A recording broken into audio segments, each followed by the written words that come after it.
Sabi ni Roque, wala daw kapantay yung tatay niya na naging pangulo ng bansa. Wala talagang kapantay, Roque. Walang kapantay kasi siya lang naman yung gustong gawing province of China ang Pilipinas. Wala siyang kapantay kasi sabi niya, ibigay na lang yung West Philippine Sea sa China kasi marami naman daw tayong tubig. Tubig, dagat lang naman daw yan. Oh. Wala talagang kapantay ang tatay mo kasi nung panahon niya maraming namatay na mga mahihirap na Pilipino tapos ang mga drug lord happy-happy. Kasi yung nakakulong na sa Bilibid, pinalaya parang tatay mo nung panahon niya, yung mga drug lord na Chinese. Kaya wala talagang kapantay. Oh, walang kapantay talaga tatay mo kay umutang siya ng umutang, lubo-lubo ang utang ng Pilipinas, iniwan niya kay Marcos 12 trillion plus nga utang. Wala siyang kapantay sa pagpalautang niya.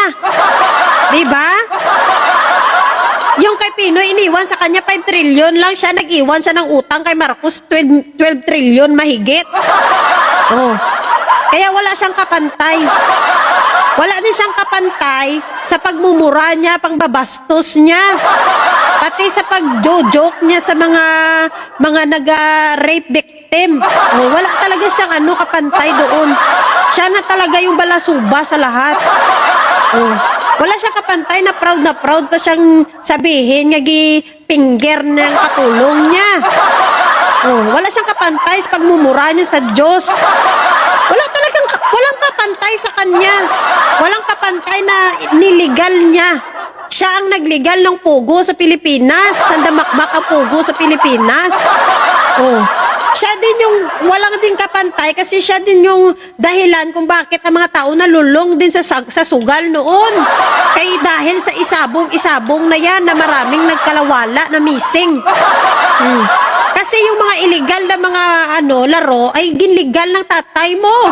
Kaya wala talagang papantay sa kanya. 'Di ba? Bravo talaga sa tatay mo. Ang aming presidente kasi ngayon ayaw sa pugo, pinaglalaban yung West Philippine Sea, pinakulong yung mga tropa, yung mga drug lord. Hinuhuli, hinahabol na ngayon yung drug lord na si Michael Yang, hinahanap na. Yung tropa ng tatay mo na allegedly drug lord. 'Di ba? Pati ikaw, hinahunting ka na rin.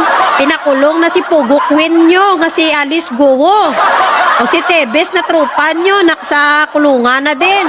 Ang number 1 kontraktor na korap nga si Diskaya, pinakulong na din. Diba? Pati yung tropa ng tatay mo na anak din ng Diyos na si Kibuloy, nakulong na din. Yan ang sinasabi natin.